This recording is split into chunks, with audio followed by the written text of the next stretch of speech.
পারিবারিক রোজকার মতো আজকের ব্লগটা এখান থেকে শুরু করতে চলেছি।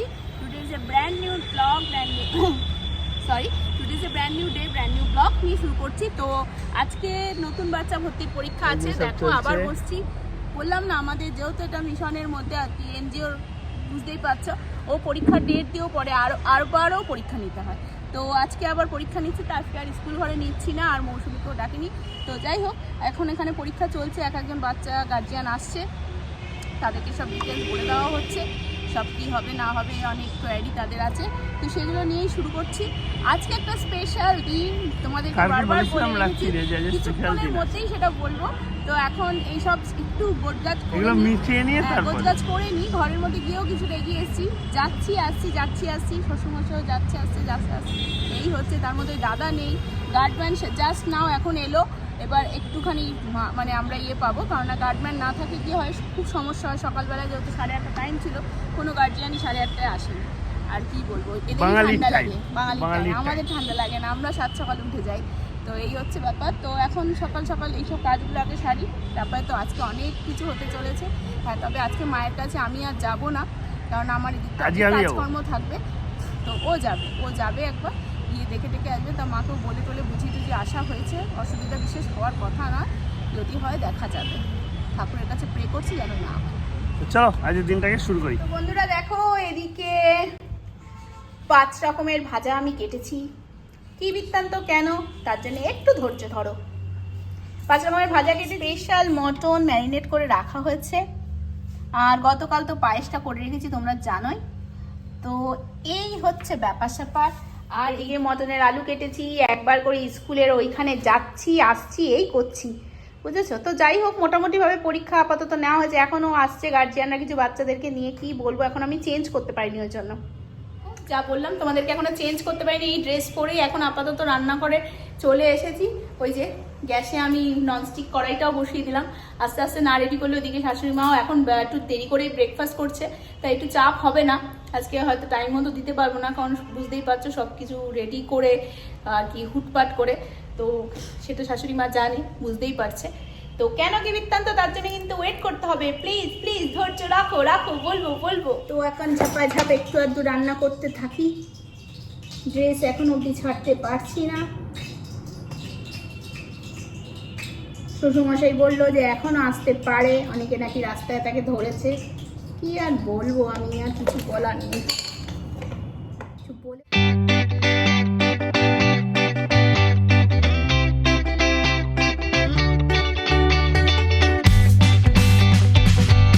এই যে দেখো, আমার গৃহিণী এখন রান্না বান্না নিয়ে পুরো ব্যস্ত। ওদিকেতে বাচ্চা একের পর এক এসেই যাচ্ছে, কোনো টাইমের ঠিক নেই। আজকে যেহেতু এক্সট্রা ডেট, বাবা বলেছিল যে কজন আসে নিয়ে নিস, তার চক্করে ওদিকে বাচ্চারা এসেই যাচ্ছে। কখনো আমি অ্যাটেনশন দিচ্ছি, কখনো ও অ্যাটেনশন দিচ্ছে, তার ফাঁকে রান্না করছে। মানে আজকে যে ওর কি ব্যতিব্যস্ততা তোমায় কি বলবো। আমিও অফিসের কাজ আবার মাঝে মাঝে করছি, আবার ফাঁকে এসে এদিকে দেখছি, ওদিকে লোক আসলে ওদিকেও অ্যাটেন্ড করছি। মানে সব মিলে একেবারে জগা খিচুড়ি অবস্থা আজকে, জাস্ট বলতে পারো, আর কিছু বলার নেই। মানে যা তা একটা কন্ডিশন, তার মধ্যেই সব কিছু চলছে। এখন ও করুক, সব রেডি, আর কি বলবো, কিচ্ছু বলার নেই। একটা দিন এরকম যায়, আর আজকে তার উপর স্পেশাল দিন আছে, বুঝতেই পারছো। ও দেখিয়েছে কি রান্না বান্না হচ্ছে না হচ্ছে, বেশ রসিয়ে কষিয়ে।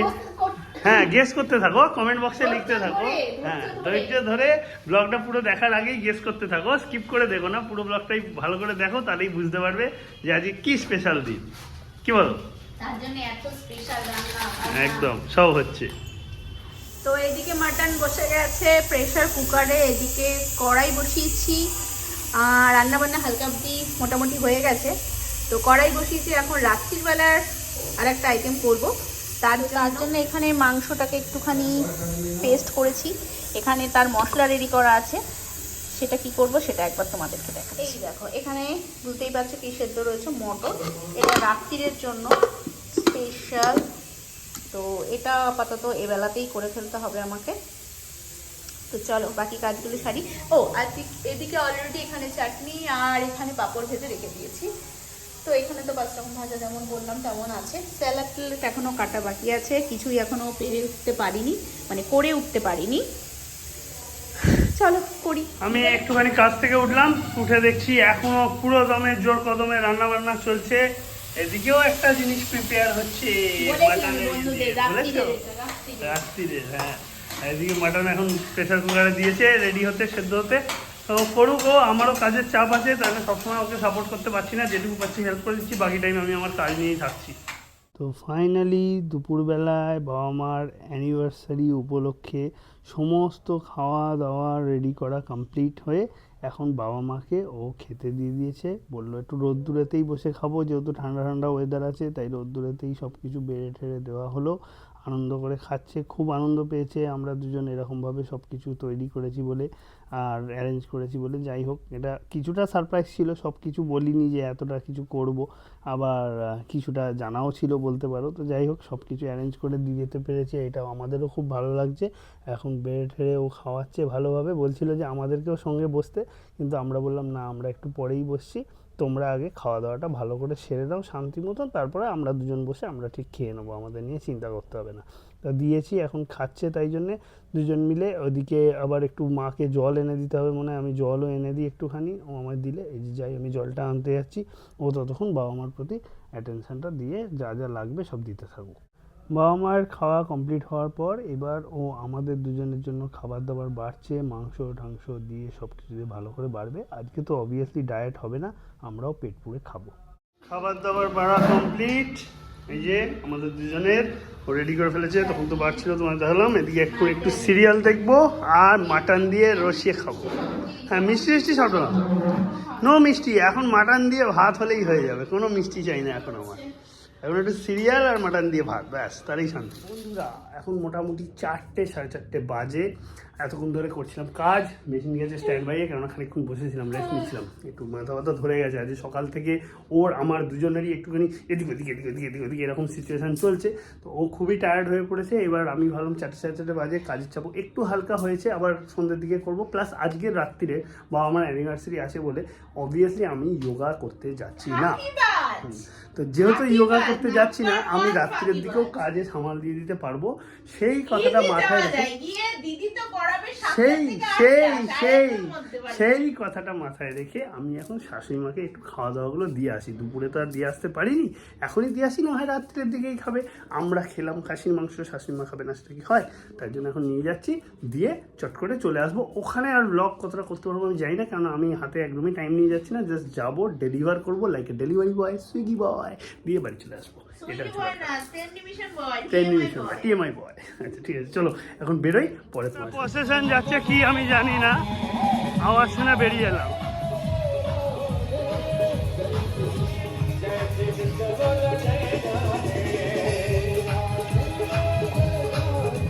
আমি কাজ করছিলাম, কাজ টাজ করে উঠলাম, মা এখন একটু শাড়ি শাড়ি পরেছে, সাজুজু করেছে, বললাম একটু পায়েসটা খেয়ে নিতে, তো বললো এখন খাবো না, পরে খাবো।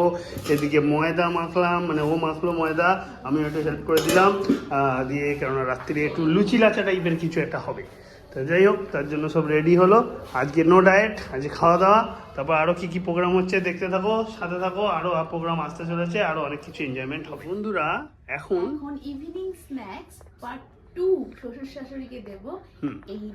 এই দেখো, বেশি বলছে, খালি বলছে পেট ভরা পেট ভরা বলে, তাই জন্য অল্প করেই করেছি, বেশি অ্যারেঞ্জমেন্ট করিনি, অল্প করে। আর এইটা শ্বশুর মশাইয়ের জন্য ড্রেস, আর শাশুড়ি মাকে তো আমি আগেই দিয়ে দিয়েছি, তাই জন্য এখন কাজু বরফি তার দিয়ে জন্য দেবো। এখন কাজু বরফি দিয়েছি। শাশুড়ি মাকে আগে আমি ইয়ারিং দিয়েছি, কানের দুল দিয়েছে, সেটা আজকে পরেওছি আজকে একদম। চলো যাওয়া যাক। যেমনটা তোমাদেরকে বললাম, এবার বাবা মায়ের হাতে গিফটগুলো একে একে তুলে দেওয়ার পালা। ও গিফট বিতরণ করছে, আমি ক্যামেরার পেছনে আছি। বাবা খুব খুশি, একবার উৎফুল্ল হয়ে উঠেছে, দেখো কেমন করছে, সত্যি বাবা পারেও বটে। আর যাই হোক, তো এখন উৎফুল্ল হয়ে উঠে দিচ্ছে ভালোভাবে, গুছিয়ে টুচিয়ে সব, খাওয়া দাওয়ারও অল্প করে দিয়েছে, বেশি খাবে না বলে। আর বাবাকে ড্রেসটা দিল, বাবা এটা পেয়ে খুব খুশি, কেন শীতকালের জন্য বাবা বলছে এটা খুব ভালো হবে। ট্রাই করে এক্ষুনি দেখে নিতে চাইছে বাবা যে কীরকম ফিটিংস হচ্ছে না হচ্ছে। আর গোল গলা গেঞ্জি পরতে বাবা খুব ভালোবাসে, তার জন্য এখন দিলাম। বাবা ওটাকে পরে দেখছে, দেখতেই পাচ্ছ তোমরা আমাদের সামনেই, এ বলছে হ্যাঁ ঠিকঠাক ফিটিংস হয়েছে। আমিও এই কালারের একই একটা নিয়েছি বিশাল থেকে, যখন কিনেছিলাম তোমাদের সাথে শেয়ার করেছিলাম, সেম কালারের আমারও একটা আছে। তো দুজনেরই এল সাইজ নিয়েছি, বাবারও ঠিকঠাক। এখন তার অত আগের মতন হেভি চেহারাটা নেই, আগে খুব সুন্দর চেহারা ছিল বাবার, এখন তো অনেক চেহারা ভেঙে গেছে। তো তো বাবারও এলেতে হয়ে যায়, আমারও এলেতেই হয়ে যাচ্ছে। শীতের ড্রেস হিসেবে পারফেক্ট। মাও এটা পেয়ে খুব খুশি, আর মাকে তো কানের দুল। বন্ধুরা এবার রাতের শেষ পর্বর প্রিপারেশন চলছে, আর ও লুচি রেডি করছে এদিকটাতে। তবে একটু নানের মতন করে মেখেছে দই ঠই দিয়ে, তো মনে হচ্ছে একটু নানপুরি টাইপেরই হবে কিছু একটা। তো যাই হোক, এইসব এখন রেডি করছে ও।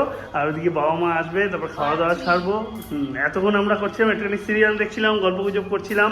তাই এবার দিলাম না, ঠান্ডাটা বাড়ছে রাত্রের দিকে, তো খেয়ে নেওয়াটাই ভালো বুদ্ধি হবে। তার জন্য এখন সব রেডি করতে স্টার্ট করেছি। তো বাবা মাকে ডেকে বাবা মাকে খাইয়ে দিয়ে আমরা দুজন পরে খাবো। তো লাস্ট কাপের খাওয়া দাওয়া স্টার্ট হয়ে গেছে, বাবাকে মাকে দিয়ে দিয়েছি, আমরা একটু পরে খাবো। ও বাসনপত্র মাজছে ওদিকেতে, আমি এই সাইডটাতে দাঁড়িয়ে আছি। আজকের মতন তোমাদের সবাইকে tata bye bye good night এখানেই জানাচ্ছি। আমরা একটু পরে খাওয়া দাওয়া করে নিয়ে শুতে চলে যাব। সবাই ভালো থেকো, সুস্থ থেকো, আর পারলে স্কিপ না করে আমাদের ব্লগটা পুরোটা দেখো। তো আজকের জন্য টাটা।